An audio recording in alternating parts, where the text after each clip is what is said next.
Hello everyone!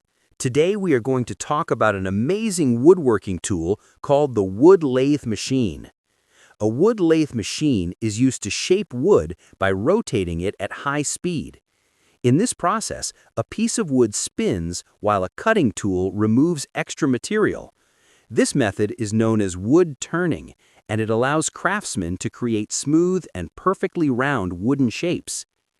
First, let's talk about the main parts of the wood lathe machine. The machine has a bed, headstock, tailstock, tool rest, and an electric motor. The bed is the strong base that holds all the parts together. The headstock contains the motor that spins the wood.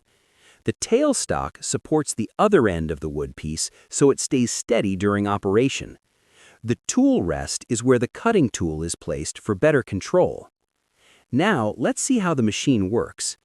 First, a piece of wood is placed between the headstock and tailstock.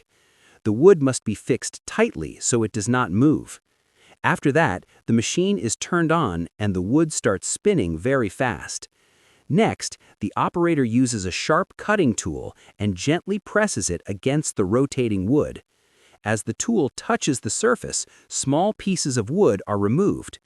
By moving the tool slowly and carefully, the operator can create different shapes, curves, and designs. Wood lathe machines are widely used in woodworking shops and furniture factories. They are commonly used to make table legs, chair legs, wooden bowls, lamp stands, handles, and decorative wooden items.